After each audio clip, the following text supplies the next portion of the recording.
اس خوشبو کو محسوس کرنے کے لیے بھی انسان کا معصوم ہونا ضروری ہے۔ فرمایا میں خوشبو کو محسوس کر رہا ہوں۔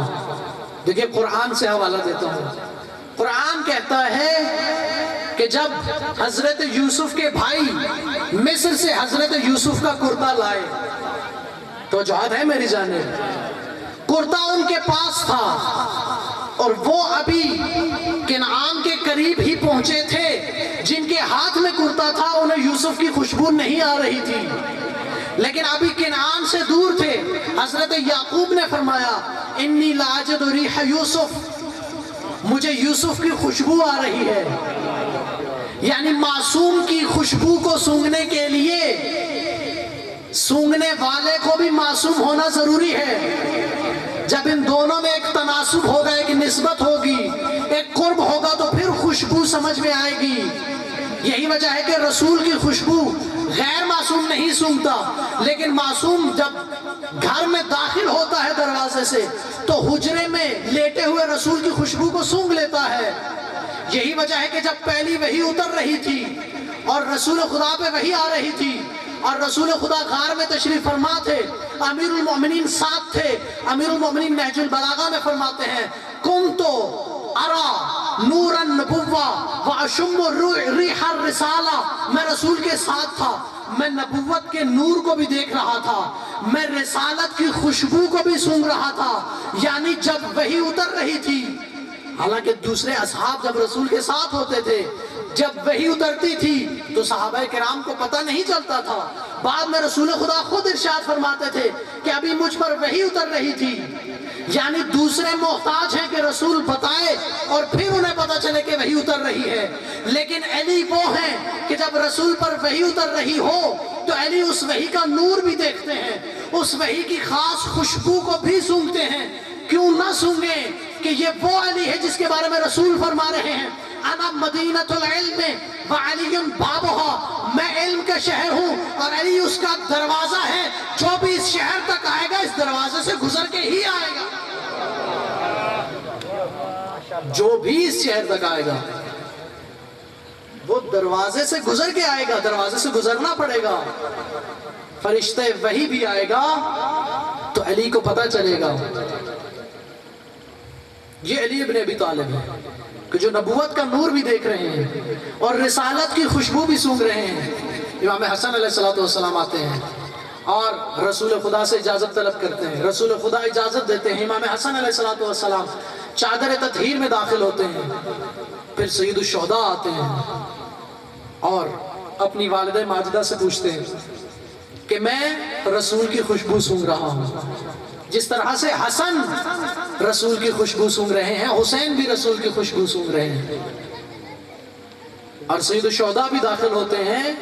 البتہ بعض عبارتیں جو اہل سنت کتابوں نے نقل کی کہ جب امام حسن آئے فادخلہ، جب علی آئے فادخلہ، لیکن جب حسین آئے فدخل معہ۔ فرق کیا ہے؟ جب علی آئے تو عبارت استعمال کی فادخلہ، رسول نے چادر میں داخل کیا، جب حسن آئے تو ادخلہ، حسن کو رسول نے چادر میں داخل کیا۔ عربی جاننے والوں سے پوچھئے گا کہ عبارت یہاں پر تبدیل ہوئی، جب حسین آئے فدخل معہ، حسین آئے تو خود بخود داخل ہو گئے، یعنی حسین وہ ہیں کہ چادر تطہیر میں رسول ہو تو حسین کو اجازت کی ضرورت نہیں ہوتی، حسین داخل ہو گئے۔ اب جو داخل ہوئے سیدہ کونین داخل ہوئی، اب حدیث کے جملے کیا ہیں؟ فَلَمَّا اكْتَمَلْنَا جَمِيعًا تَحْتَ الْكِسَاءِ، فَلَمَّا اكْتَمَلْنَا، یہاں پر یہ نہیں فرمایا فَلَمَّا اجْتَمَعْنَا، یہ نہیں فرمایا جب ہم سب اکٹھے ہو گئے، فرمایا جب ہم سب مکمل ہو گئے۔ تو جہاد اگر آپ کی ساتھ رہیں تو دو لفظوں میں، دو جملوں میں فرق ہے۔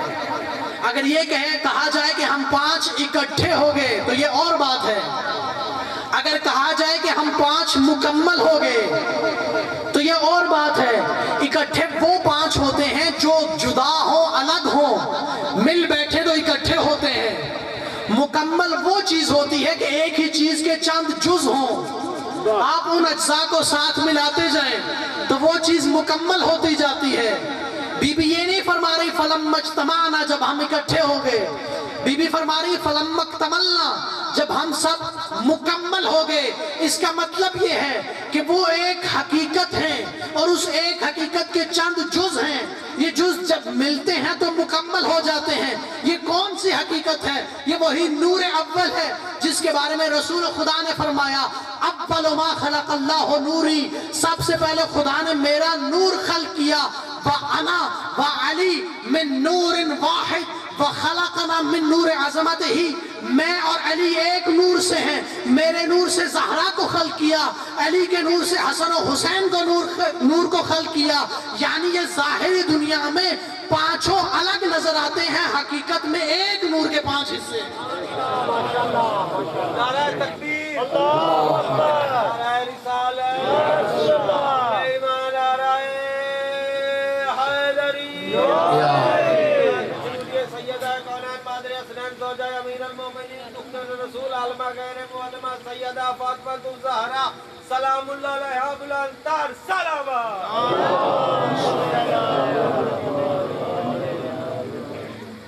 یہ عظمت ہے، یہ قرب ہے اہل بیت کا آپس میں، اور یہ ان کی حقیقت ہے۔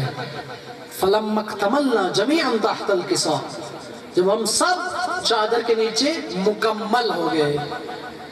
اخذ ابی رسول اللہ بطرفی الکساء، میرے بابا نے اب چادر کو اطراف سے پکڑا اور اب خداوند متعال کی بارگاہ میں عرض کی، دعا کی کہ اے خدایا یہ میرے اہل بیت ہیں، یہ میرے اہل بیت ہیں، ان کا میرا تعلق کیا ہے؟ ان کا میرا تعلق یہ ہے لحمہم لحمی، ان کا گوشت میرا گوشت ہے، دمہم دمی، ان کا خون میرا خون ہے، یؤلمنی ما یؤلمہم ویحزننی ما یحزنہم، جو چیز انہیں تکلیف پہنچاتی ہے وہ مجھے تکلیف پہنچاتی ہے، جو چیز انہیں خوش کرتی ہے وہ مجھے خوش کرتی ہے۔ انہم منی وانا منہم، یہ مجھ سے ہیں میں ان سے ہوں، یعنی میں نبی ان سے ہوں، یہ مجھ نبی سے ہیں، میرا خون ان کا خون ہے، میرا گوشت ان کا گوشت ہے۔ انا حرب لمن حاربہم وسلم لمن سالمہم، جو ان کے ساتھ صلح رکھے گا میں اس کے ساتھ صلح کروں گا، وحرب لمن حاربہم، جو ان کے ساتھ جنگ کرے گا میں اس کے ساتھ جنگ کروں گا۔ عجیب مرحلہ فکر ہے، آج بھی امت کو سمجھ میں نہیں آیا، اور آج بھی بعض لوگ یہ کہتے ہیں کہ 2 شہزادوں کی جنگ تھی، یعنی حسین اور یزید کا جو معرکہ حق و باطل ہے، اسے بعض لوگ یہ کہتے ہیں کہ 2 شہزادوں کی جنگ تھی۔ میں شیعہ کی بات نہیں کر رہا، اہل سنت کی بہت بڑی شخصیت شاہ عبدالعزیز محدث دہلوی، انہوں نے ایک کتاب لکھی سر الشہادتین، سر الشہادتین، 2 شہادتوں کا راز، سر۔ 2 شہادتوں سے کیا مراد ہے؟ ایک امام حسن علیہ السلام کی شہادت اور ایک امام حسین علیہ السلام کی شہادت، سر الشہادتین۔ اور انہوں نے اپنی کتاب میں لکھا یہ، ان کے مطابق رسول خدا شہید نہیں ہوئے، البتہ ہمارے شیعہ مکتب کے تحت ہماری روایات سے یہ ثابت ہے کہ رسول خدا شہید ہوئے۔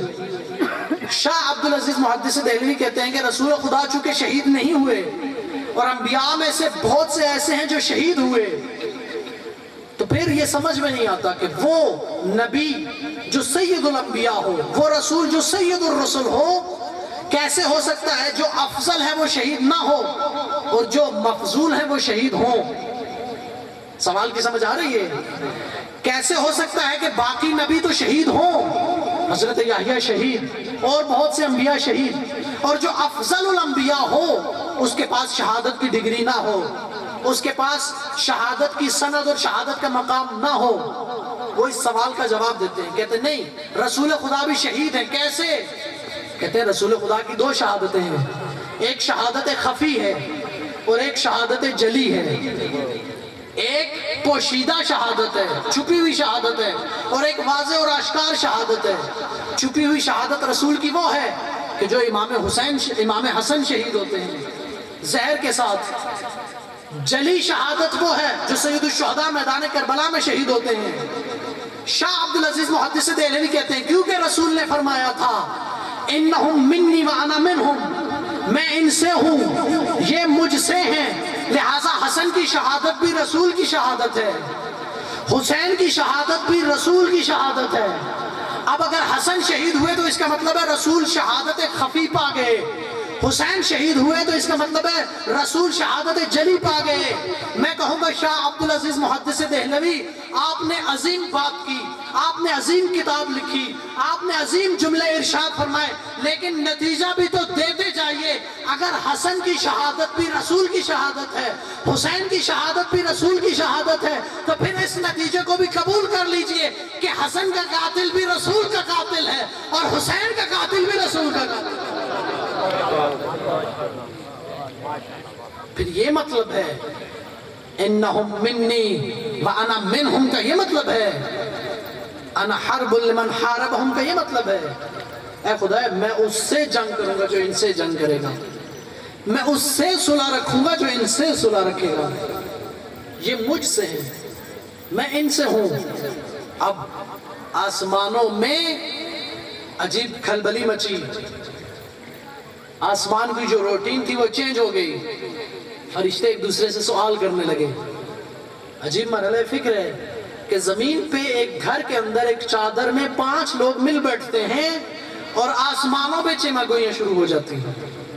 فرشتوں نے پوچھا، جبرائیل نے پوچھا یا رب ومن تحت الکساء، اے خدایا اس چادر کے نیچے ہے کون؟ ومن تحت الکساء، کون ہے چادر کے نیچے؟ اب حضرت جبرائیل کا سوال کرنا بنتا نہیں ہے. وہ ہستی جو صبح و شام یہاں آتی ہے، وہ جو کبھی وحی لے کر آتے ہیں، کبھی حسنین کا جھولا جھلانے آتے ہیں، کبھی سیدہ کونین کی چکی چلانے آتے ہیں، کبھی انا خیات الحسنین بن کے آتے ہیں، وہ کیوں پوچھیں کہ کون ہے چادر کے نیچے؟ اس کے مختلف جواب دیے گئے. بعض علماء نے کہا کہ جب اکیلے اکیلے تھے تو جبرائیل پہچان لیتے تھے، لیکن جب آپ 5 مل بیٹھے تو نور پنجتن کی شدت اتنی تھی کہ اور تو اور جبریل بھی نہ پہچان پائے. خدا سے سوال کرنا پڑا یا رب ومن تحت الکساء، کون ہے چادر کے نیچے؟ بعض نے کہا کہ نہیں، جبریل پہچانتے تھے لیکن چونکہ ذکر علی عبادہ ہے، چونکہ علی کا ذکر عبادت ہے، یہ بعض علماء نے جواب دیا، چونکہ اہل بیت کا ذکر عبادت ہے، جبرائیل چاہ رہے تھے خدا سے سوال کریں اور خدا اہل بیت کا تعارف کریں. اب جبرائیل نے خدا سے سوال کر لیا کہ یہ کون ہے؟ خدا نے عظیم جواب دیا، فرمایا ہم اہل بیت النبوہ، یہ نبوت کی اہل بیت ہے. عظیم جملہ ہے. نبی کی اہل بیت نہیں کہا، نبی کی اہل بیت رشتہ داری سے بنتی ہے، نبوت کی اہل بیت کمالات سے بنتی ہے.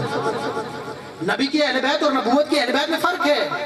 یہ نہیں فرمایا ہم اہل بیت النبی، فرمایا ہم اہل بیت النبوہ ومعدن الرسالہ، یہ رسالت کی کان ہے، یہ رسالت کی کان ہے. کان سے مراد کیا ہوتا ہے؟ جو نمک کی کان ہے اس سے کیا نکلتا ہے؟ اس سے نمک نکلتا ہے. جو لوہے کی کان ہے اس سے کیا نکلتا ہے؟ لوہا نکلتا ہے. جس جنس کی کان ہے اس سے وہی چیز نکلتی ہے. خدا کہہ رہے ہیں یہ جو 5 بیٹھے ہیں یہ رسالت کی کان ہے.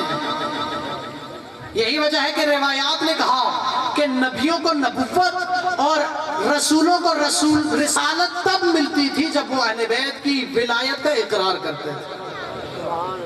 ہم اہل بیت النبوہ ومعدن الرسالہ، ہم فاطمہ تھے. کون ہے؟ ایک مرتبہ درود بھیجیے گا محمد والا. تاجیل ظہور امام زمان علیہ السلام بلندتر صلوات. تھکاوٹ تو نہیں محسوس کر رہے آپ؟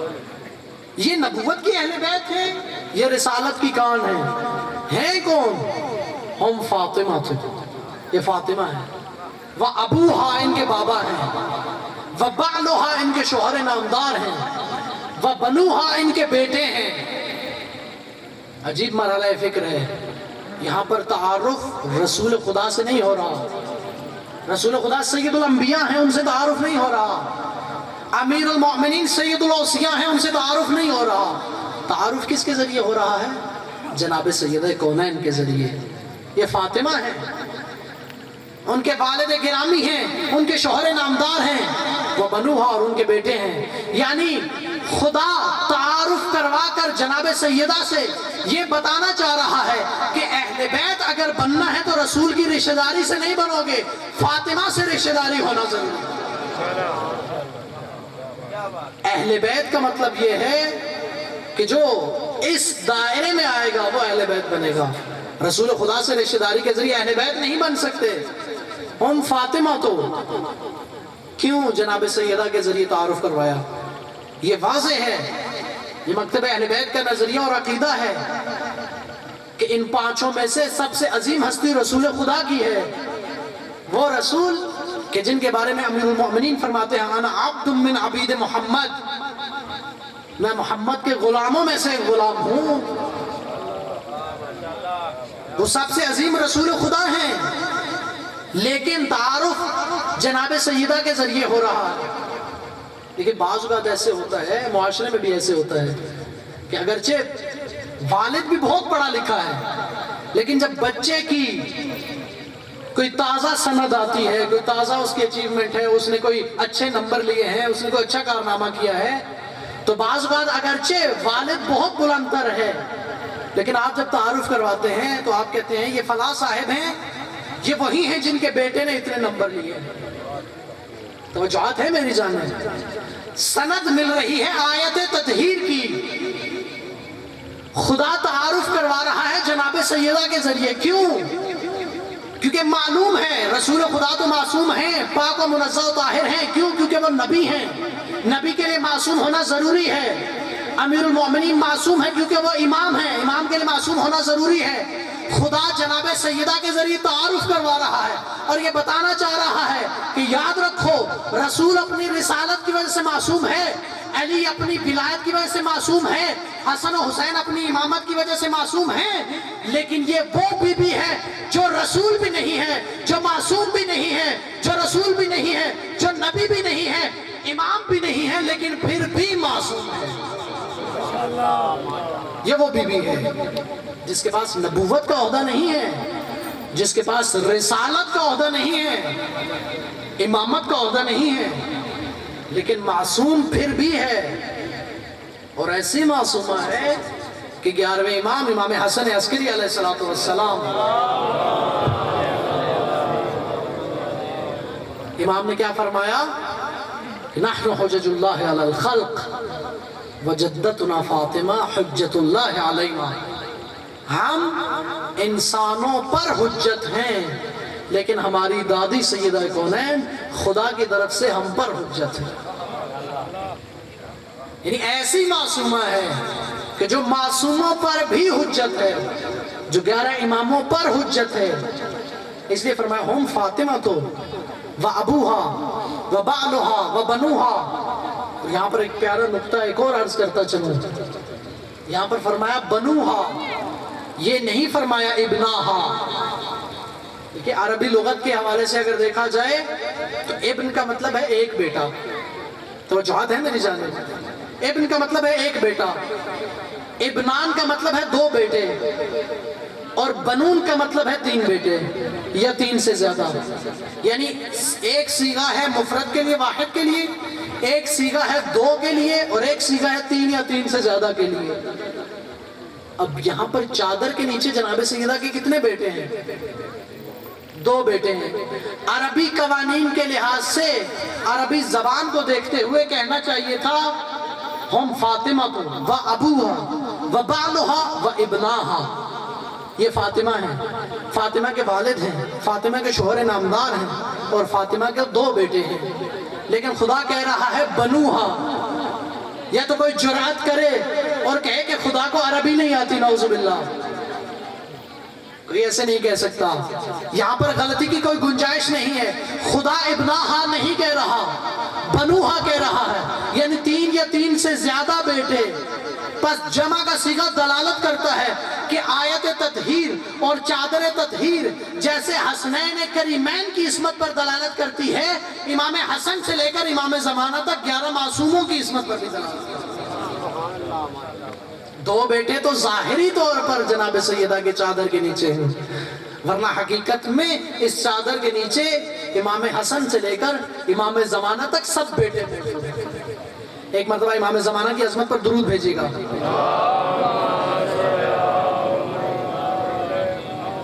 اب جو تعارف کروایا خداوند متعال نے کہ یہ فاطمہ ہیں، ان کے والد ہیں، ان کے شوہر نامدار ہیں اور ان کے بیٹے ہیں، پھر خداوند متعال نے ان کی صفات کو بیان کرنا شروع کیا۔ یہ کون ہیں؟ انی ما خلقت سماء مبنیۃ ولا ارضا مدحیۃ، میں نے یہ آسمان کا چھت کھڑا نہیں کیا، یہ زمین کا فرش نہیں بچھایا، ولا قمرا منیرا ولا شمسا مضیۃ، یہ جو چمکتا چاند، یہ روشن سورج پیدا کیا، ولا بحرا یجری، یہ جو دریاؤں میں روانی ہے، ولا فلکا تسری، یہ جو کشتیاں دریاؤں میں چلتی ہیں، کس لیے؟ الا فی محبت ہؤلاء الخمسہ، یہ زمین و آسمان کو خلق کرنا، یہ جن و انس کو خلق کرنا، یہ سورج اور چاند کو خلق کرنا کس لیے کیا؟ ان 5 کی محبت میں خلق کیا۔ یہ ساری تخلیقات، یہ ساری ممکنات کی خلقت ان 5 کی محبت میں ہے۔ یہی وجہ ہے کہ فرمایا حبیب لولاک لما خلقت الافلاک، اگر حبیب تو نہ ہوتا میں زمین و آسمان کو خلق نہ کرتا۔ ان 5 کی محبت میں خدا نے سب کچھ خلق کیا، یعنی اگر کوئی اس زمین پر چلتا ہے تو اہل بیت کے صدقے میں چلتا ہے، بارش اگر آسمان سے برستی ہے تو اہل بیت کے صدقے میں برستی ہے، اگر کوئی سورج سے حرارت لیتا ہے تو اہل بیت کے صدقے میں لیتا ہے، اگر کوئی اس چاند کی روشنی کو استعمال کرتا ہے تو اہل بیت کے صدقے میں کرتا ہے، زمینوں سے جو فصلیں اگتی ہیں اور وہ فصلیں جو کھائی جاتی ہیں وہ اہل بیت کے صدقے میں کھائی جاتی ہیں۔ اب یہ اعتراض کیسا کہ اگر 10 دن یا 1 ماہ یا 2 ماہ اہل بیت کا ذکر کیا جائے، اہل بیت کے ذکر میں جلوس ہائے عزا کو نکالا جائے، تو یہ اعتراض کیسا کہ یہ رستے بند ہیں، دکانیں بند ہیں، بازار بند ہیں۔ اگر اہل بیت کی معرفت ہوتی تو تم اہل بیت کی عظمت کو، اہل بیت کے غم کے دنوں کو اپنے بازاروں اور مارکیٹوں سے نہ تولتے۔ اگر تمہیں اہل بیت کے ذکر اور اہل بیت کی یاد کی عزت و عظمت کا اور قیمت کا پتہ ہوتا تو تم یہ نہ کہتے کہ عاشور کا دن ہے اور فلاں کی وجہ سے ہمارے بازار بند ہیں، ہمارے سکولز بند ہیں، ہماری مارکیٹیں بند ہیں، ہمارا کاروبار بند ہے۔ اگر تمہیں یہ پتہ چل جائے کہ تم سال کے 365 دن رات جو کھانا کھاتے ہو وہ اہل بیت کے صدقے میں کھاتے ہو۔ ماشاءاللہ، جیو جیو جیو لما صاحب جیو۔ نعرہ رسالت،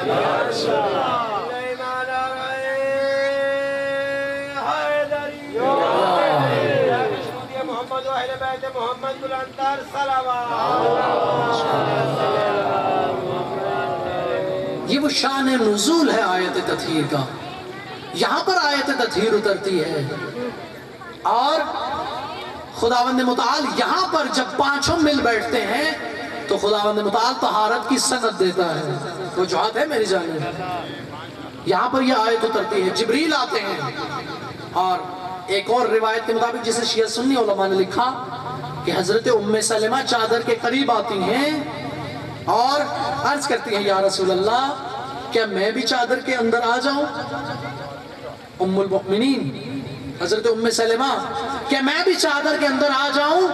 رسول خدا فرماتے ہیں انتی علی الخیر، اے ام سلمہ تم خیر پر ہو، تم نیک ہو، تم میری فرما بردار بیوی ہو، لیکن اس چادر کے اندر کچھ خاص لوگ آ سکتے ہیں، اس چادر کے اندر ہر کوئی نہیں آ سکتا، اس چادر کے اندر اے ام سلمہ آپ بھی نہیں آ سکتی، اگرچہ آپ نیک خاتون ہیں، آپ جنتی خاتون ہیں، آپ زوج رسول ہیں، آپ ام المؤمنین ہیں، لیکن آپ چادر کے نیچے نہیں آ سکتے، چادر کے نیچے کچھ خاص لوگ ہیں جو آ سکتے ہیں۔ جب یہ 5 مل بیٹھے تو پھر آیت نازل ہوئی انما یرید اللہ، بے شک صرف اور صرف خدا کا ارادہ یہ ہے لِیُذْهِبَ عَنْکُمُ الرِّجْسَ، کہ خدا رجس کو تم سے دور کر دے. اہل البیت، اے اہل بیت، خدا کا ارادہ یہ ہے کہ جو آیت کے شروع میں انما ہے، اسے عربی میں اداۃ الحصر کہا جاتا ہے. یعنی کہیں بھی خداوند متعال قرآن میں یا رسول حدیث میں، عربی زبان کا قاعدہ ہے کہ جہاں پر یہ معنی کیا جائے کہ صرف اور صرف یہ ارادہ ہے یا صرف اور صرف یہ کام کرنا ہے، وہاں پر حصر کے ادات کو استعمال کیا جاتا ہے. حصر کے لیے انما کو بھی استعمال کیا جاتا ہے، لا اور الا کو بھی استعمال کیا جاتا ہے. جہاں پر بھی انما ہو وہاں پر آپ ترجمہ کیا کریں گے؟ صرف اور صرف. جہاں پر بھی لا اور الا ہو وہاں پر آپ ترجمہ کیا کریں گے؟ صرف اور صرف. آپ کلمہ کیا پڑھتے ہیں؟ لا الہ الا اللہ، کوئی خدا نہیں ہے مگر اللہ. یعنی خدا صرف اور صرف لائق عبادت، معبود صرف اور صرف کون ہے؟ اللہ ہے. چھٹے امام جعفر صادق علیہ السلام نے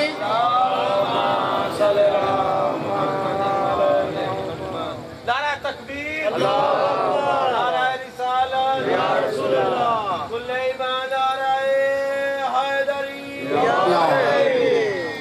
امام نے ایک مرتبہ اہل سنت کے امام اعظم حضرت ابو حنیفہ سے پوچھا کہ وہ کون سا کلمہ ہے جس کی ابتدا کفر ہے اور انتہا ایمان ہے؟ ابتدا کفر ہے اور اخیر ایمان ہے. تو وہ کہنے لگے کہ ابن رسول اللہ آپ بہتر جانتے ہیں، کیونکہ شاگرد تھے اور امام صادق استاد تھے. اور یہ معروف جملہ ہے کہ انہوں نے فرمایا لولا سنتان لہلک نعمان، کیونکہ جناب ابو حنیفہ کا اصل نام نعمان بن ثابت تھا. فرمایا کہ اگر وہ 2 سال نہ ہوتے جو میں نے جعفر صادق کی شاگردی میں صرف کیے، لہلک نعمان، تو میں نعمان ہلاک ہو جاتا. اگر وہ 2 سال نہ ہوتے تو میں ہلاک ہو جاتا. اہل بیت ہیں ہی اس طرح. اہل بیت نہ ہوتے تو بہت سے ہلاک ہو گئے ہوتے. اہل بیت ہیں کہ جو انسانیت کو ہلاکت سے بچاتے ہیں. پوچھا وہ کون سا کلمہ ہے کہ جس کی ابتدا کفر ہے اور انتہا ایمان ہے؟ کہنے لگے مجھے نہیں معلوم. امام نے فرمایا یہی کلمہ لا الہ الا اللہ. اس کی ابتدا کفر ہے کیونکہ ابتدا میں کہا جاتا ہے لا الہ، کوئی معبود نہیں. انتہا ایمان ہے، انسان کہتا ہے الا اللہ، مگر اللہ. اگر وہ صرف لا الہ کہے تو کافر ہو جائے گا، کیونکہ کہہ رہا ہے کوئی معبود نہیں. جب الا اللہ کہے گا تو پھر ایمان لائے گا. لا الہ الا اللہ کا آپ ترجمہ کیا کرتے ہیں کہ معبود صرف اور صرف اللہ ہے، لائق عبادت، لائق سجدہ صرف اور صرف اللہ ہے. جیسے آیت مودت کا آپ ترجمہ کرتے ہیں قل لا اسألکم علیہ اجرا الا المودۃ فی القربى. یہاں پر بھی لا اور الا ہے کہ حبیب ان سے کہہ دیجئے اجر رسالت کا سوال نہیں ہے مگر ایک سوال. رسالت کا اجر نہیں ہے مگر ایک اجر، وہ کیا ہے؟ مودت قربہ ہے. یہاں پر بھی لا اور الا ہے. جب احد میں ذوالفقار اترتی ہے وہاں پر بھی لا اور الا ہے. لا فتح الا علی، لا سیف الا ذوالفقار. تلوار صرف اور صرف ذوالفقار ہے، مرد میدان صرف اور صرف علی ہے. یہ ہے لا اور الا. یہاں پر آپ ترجمہ کرتے ہیں صرف اور صرف. انما کا بھی ترجمہ ہوتا ہے صرف اور صرف. یعنی انما یرید اللہ کا ترجمہ کیا ہے درست؟ کہ خدا کا صرف اور صرف یہی ارادہ ہے کہ اے اہل بیت آپ سے رجس کو دور کر دیں. خدا کا صرف اور صرف یہ ارادہ ہے کہ اہل بیت سے رجس کو دور کرنا ہے. رجس اہل بیت کے قریب نہیں آ سکتا. اب خدا نے یہ تو بتا دیا کہ رجس دور ہے، یہ نہیں بتایا کہ رجس کتنا دور ہے. اگر آپ تھکے ہوئے نہیں ہیں تو میں قرآن سے بتاؤں کہ رجس کتنا دور ہے. یہ بتایا کہ رجس دور ہے، فرمایا لِيُذْهِبَ عَنْكُمُ الرِّجْسَ، تم سے رجس کو دور کرنا ہے. یہ نہیں بتایا کہ رجس کتنا دور ہے. لیکن قرآن کی ایک اور آیت کو اگر انسان دیکھے اور اس کا مطالعہ کرے تو سمجھ میں آ سکتا ہے کہ رجس کتنا دور ہے. کون سی آیت؟ قرآن نے آواز دی، اے حبیب یہ آپ سے آ کے پوچھتے ہیں کہ قیامت کب آئے گی. حبیب نے جواب دیجئے ان الساعۃ قریب، قیامت قریب ہے، آنے والی ہے۔ یہ آیت کب اتری؟ رسول خدا کی زندگی میں۔ رسول خدا کی زندگی کو کتنا عرصہ ہو گیا؟ 1400 سال۔ یعنی قرآن کہہ رہا ہے حبیب انہیں کہیے کہ قیامت نزدیک ہے، اور وہ نزدیک قیامت 1400 سال گزرنے کے بعد بھی نہیں آئی۔ اور اہل بیت کے حوالے سے کہہ رہا ہے کہ اہل بیت رجس تم سے دور ہے۔ اب جس نے خدا کے دور کو سمجھنا ہے وہ خدا کے نزدیک کو دیکھے۔ یعنی نزدیک اتنا نزدیک ہے کہ 1400 سال گزر گئے اور وہ نزدیک نہیں پہنچا۔ جس خدا کا نزدیک اتنا دور ہے اس کا دور کتنا دور ہوگا۔ وہ خدا کہہ رہا ہے کہ لِيُذْهِبَ عَنْكُمُ الرِّجْسَ، خدا نے آپ سے رجس کو دور کر دیا ہے۔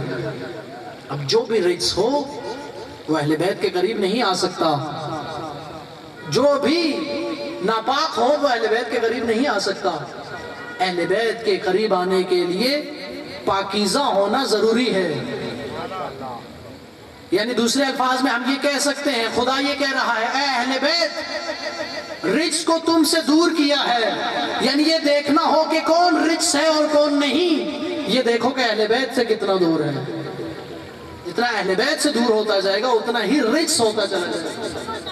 ایک مرتبہ درود بھیجے گا محمد وآل محمد۔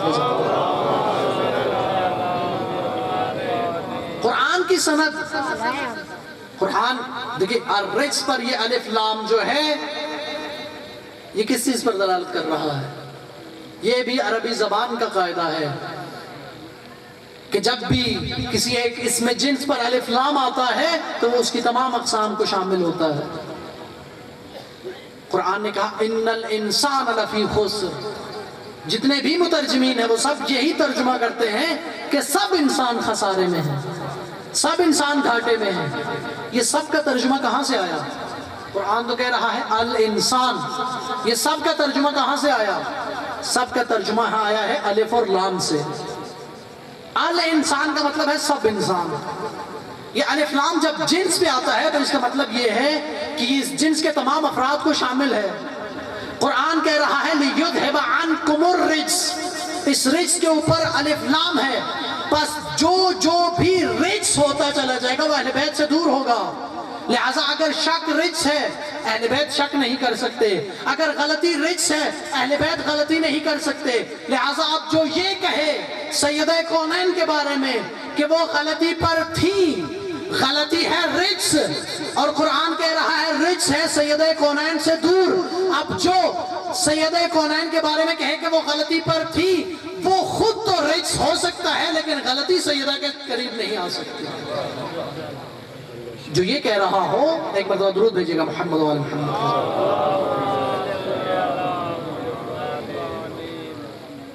قرآن کہہ رہا ہے لِيُذْهِبَ عَنْكُمُ الرِّجْسَ، اہل بیت تم سے رجس کو دور کر دیا۔ اب جو چیز بھی رجس ہے، تفاسیر روائی میں ائمہ اہل بیت کی روایات میں موجود ہے کیا کیا چیز رجس ہے۔ جو چیز بھی رجس ہے وہ اہل بیت سے دور ہے۔ محترم تشریف لا چکے اور انہی کا انتظار تھا، زیادہ زحمت نہ دوں۔ یہ رجس کے مصداق ہیں جو نبی کے نواسے کو مدینہ چھوڑنے پر مجبور کر رہے ہیں۔ یہ وہ الرجس ہیں جو بھی تاریخ میں اہل بیت سے دور نظر آئے، جو بھی اہل بیت کو ستاتے ہوئے نظر آئے، جو بھی اہل بیت کے غم میں اضافے کا باعث نظر آئے، وہ رجس کا مصداق ہے۔ سید الشہداء کے لیے بہت مشکل ہے مدینہ چھوڑنا۔ وداع کرتے ہیں حضرت ام سلمہ سے، حضرت ام البنین سے، اپنی دختر نامدار سے، لیکن تاریخوں نے روایات نے لکھا کہ سب سے مشکل جو وداع ہے وہ سید الشہداء کا اپنے نانا رسول سے وداع۔ ایک رات کے اندر 3 مرتبہ نانا کی قبر پہ جاتے ہیں، حالانکہ مصروفیات ہیں، پورا خانوادہ جب نکل رہا ہے، زن و بچے ساتھ ہیں، اس سفر کے لیے تیاری کی ضرورت ہے، لیکن حسین ہیں کہ بار بار نانا رسول کی قبر پہ جاتے ہیں۔ تاریخیں لکھتی ہیں ایک دفعہ نماز عشاء پڑھ کے گئے، رخسار کو رسول کی قبر پہ رکھا، زارو قطار روتے رہے، ایک پہر روتے رہے، پھر واپس آئے، پھر آدھی رات کو گئے، پھر روتے رہے، پھر واپس آئے، پھر نماز شب سے پہلے رسول کی قبر پہ پہنچے۔ مضطرب ہیں حسین، نانا کی قبر کو نہیں چھوڑنا چاہتے حسین۔ اب جو پہنچے رخسار نانا کی قبر پہ رکھے، ساروں قطار رونے لگے۔ تاریخوں نے لکھا ایک مرتبہ حسین نے کہا نانا مجھے اپنی قبر میں اپنے ساتھ لے لے، نانا میں تیری قبر کو چھوڑ کے نہیں جانا چاہتا، نانا یہ تیری امت ہے جو مجھے مجبور کرتی ہے کہ میں تیری قبر کو چھوڑ کے جاؤں، نانا میں تیری قبر کی زیارت سے محروم رہ جاؤں گا۔ سید الشہداء یہ باتیں کرتے ہیں کہ عالم مکاشفہ میں رسول خدا کی قبر شق ہوتی ہے اور رسول خدا اپنی قبر مبارک تک باہر آتے ہیں، اور تاریخوں نے وہ جملے لکھے ان لک درجۃ عند اللہ لا تنالها الا بالشہادہ، حسین خدا کے ہاں تیرا ایک درجہ ہے، وہ تجھے تب ملے گا جب تو کربلا میں شہید ہوگا۔ حسین وہ تیرا مقام شفاعت، وہ تیری زیارت کا ثواب، وہ تیری تربت میں شفا، یہ تب ملے گی۔ خدا یہ چاہتا ہے شاء اللہ ان یراک قتیلا، حسین خدا تیرے سر کو تیرے تن سے جدا دیکھنا چاہتا ہے، تجھے وہ مقام و عظمت تب ملے گی۔ تاریخیں لکھتی ہیں نانا کی قبر سے حسین ماں کی قبر پہ آئے۔ اب یہ دوسرا مشکل مرحلہ ہے۔ تاریخیں لکھتی ہیں جب قریب پہنچے ماں کی قبر کے، ایسے دوڑے جیسے چھوٹا بچہ اپنی ماں سے لپکنے کے لیے دوڑتا ہے۔ قبر کے پاس پہنچے، قبر کے ساتھ ایسے لیٹ گئے جیسے ایک بچہ اپنی ماں کے ساتھ لیٹتا ہے۔ ماں سے راز و نیاز شروع کیا، کہا اماں مجھے تیری قبر چھوڑ کے جانا ہوگا، میں نے تاریخوں میں نہیں پڑھا لیکن مجھے لگتا ہے یہ جواب سید کونین نے دیا ہوگا کہ بیٹا تو چل، تیری ماں تیرے ساتھ چلے گی، تو مکہ پہنچے گا ماں ساتھ ہوگی، تو کربلا کے جنگلوں میں پہنچے گا ماں ساتھ ہوگی، تو لقدق صحرا میں خیمے نصب کرے گا ماں ساتھ ہوگی، بیٹا تو اکبر کی لاش اٹھائے گا ماں ساتھ ہوگی، اصغر کو لے کے دشت نینوا میں آئے گا ماں ساتھ ہوگی، عباس کے بازو اٹھاتے ہوئے ماں ساتھ ہوگی، حسین تو سجدہ کرنا ماں تیرے لیے آغوش کو کھول دے گی، اجرکم علی اللہ۔ حسین کے لیے انتہائی مشکل وقت ہے۔ واپس آتے ہیں اور اب ودا کے بعد سواریاں تیار ہونا شروع ہوتی ہیں۔ راوی کہتا ہے کہ میں محلہ بنی ہاشم میں سید الشہداء کے گھر پہنچا، میں نے دیکھا کہ ایک ایک سواری تیار ہوتی ہے، ایک مخدرہ عصمت ہے جو اپنے دروازے سے نکلتی ہے، حجرے سے نکلتی ہے، اور ایک شہزادہ ہے جو اس کا ہاتھ پکڑ کے اسے سواری پر سوار کرواتا ہے، اور وہ سواری باہر نکلتی ہے۔ یہ کہ بعد دیگرے سواریوں کی ایک قطار ہے جو محلہ بنی ہاشم کی گلی میں موجود ہے۔ کہتے ہیں اچانک ایک مرتبہ میں نے دیکھا کہ ایک جوان 30 یا 32 سال کا جوان نمودار ہوا، جو کبھی دائیں دوڑتا ہے، کبھی بائیں دوڑتا ہے، کبھی آگے کی طرف جاتا ہے، کبھی پیچھے کی طرف جاتا ہے، الحجاب الحجاب کی صدائیں دے رہا ہے، بار بار کہہ رہا ہے پیچھے ہٹ جاؤ، پردہ کر لو، اب نکل جاؤ یہاں سے۔ یہ باتیں سننا تھی۔ کہتے ہیں میں نے دیکھا بنی ہاشم ایک جگہ پہ جمع ہونا شروع ہوئے، ایک طرف سے اکبر آئے، ایک طرف سے قاسم آئے، ایک طرف سے اون آئے، ایک طرف سے محمد آئے، بنی ہاشم کے ستاروں کا جھرمٹ ایک حجرے کے دروازے پہ آ کے جمع ہوا۔ میں نے دیکھا ایک بلند قامت مخدرہ عصمت جو ہی دروازے سے نکلی، حسین سے کرسی چھوٹ گئی، حسین کرسی سے اٹھے، اس دروازے پہ آئے، حجرے سے بی بی کا نکلنا تھا، آگے آگے عباس علمدار ہیں، پیچھے پیچھے حسین ابن علی ہیں، ساتھ اکبر و قاسم ہیں، دائیں بائیں اون و محمد ہیں۔ کہتے ہیں میں نے اتنی عظمت دیکھی، میں نے اتنی شان دیکھی۔ حسین ابن علی آگے بڑھے، عباس ابن علی نے اپنے زانو کو آگے بڑھایا، سیدہ کونین نے اپنے قدم مبارک کو عباس کے زانو پہ رکھا، حسین ابن علی نے ہاتھ کو پکڑا، ایک طرف سے اکبر نے سہارا دیا، اونٹ کی اونچائی پہ علی کی بیٹی پہنچی۔ راوی کہتا ہے میں نے کہا یہ کون بی بی ہے، یہ کون مخدرہ عصمت ہے جس کی اتنی عظمت ہے، جس کے لیے حسین نے کرسی چھوڑ دی، جس کے لیے عباس ہیں کہ کبھی دائیں کو دوڑتے ہیں، کبھی بائیں کو کو دوڑتے ہیں جس کا اتنا عظیم پردہ ہے. مجھے جواب ملا یہ علی کی بڑی بیٹی زینب کبریٰ ہے. میں کہوں گا اے علی کی بیٹی تیرا یہ پردہ سلامت رہے, تیری یہ عزت و وقار سلامت رہے. ایک یہ منظر ہے جب 27 رجب کی رات ہے اور علی کی بیٹی تو اونٹ پہ سوار ہو رہی ہے. خدا جانے وہ 11 محرم کی شام جب ہاتھ میں پسے گردن بندھے ہوئے تھے, جب سر زخمی تھا, جب سب سوار ہو گئے, علی کی بیٹی کی سواری کا وقت آیا. تاریخیں کہتی ہیں نظرت یمیناً و شمالا, ایک مرتبہ دائیں دیکھا, ایک مرتبہ بائیں دیکھا, ایک مرتبہ اکبر کا نام لیا, ایک مرتبہ قاسم کا نام لیا. لیکن راوی کہتا ہے اللہ جانے عباس سے کیا رشتہ تھا, مڑ مڑ کے کہتی تھی عباس دیکھ ذرا تیری آقا زادی کیسے محمل پہ سوار ہوں. اللہ لعنت اللہ علی القوم الظالمین وسيعلم الذين ظلموا.